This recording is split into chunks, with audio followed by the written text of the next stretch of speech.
አትዘኚ። ሁሉንም ለማስተካከል አሁንም እድል አለሽ። ጊዜው አልረፈደም። እውነት እልሻለሁ፣ በሰዎች ስኬት በፍጹም እንዳትቀኝ። በፍጹም።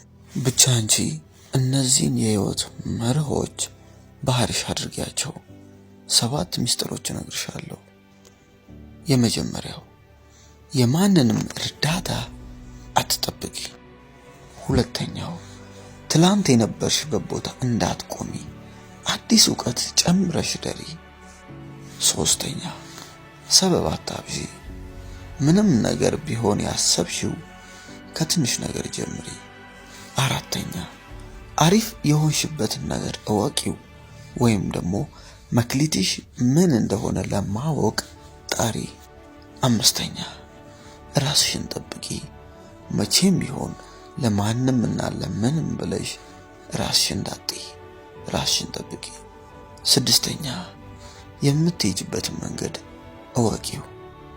የምትሄጂበትን መንገድ ካላወቅሽው የትኛውን መንገድ ይወስድሻል?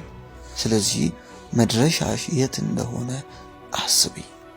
ሰባተኛ፣ እናት የልጇ ልብስ ቢቆሽሽ ለልጇ ያላት ፍቅር እንደማይቀንስ ሁሉ አምላክም ምንም ብትበድይ፣ ምንም ነገር ኃጢአት ብትሰሪ ላንቺ ያለው ፍቅር አይቀንስም። ስለዚህ አንድ ነገር አስተውይ። ለሌሎች የሰጠውን ስኬት ላንቺ የማይሰጥበት ምክንያት የለም። ምክንያቱም እነርሱም ልጆቹ፣ አንቺም ልጁ ስለሆንሽ አንቺ ብቻ ካንቺ የሚጠበቅብሽን ነገር አድርጊ።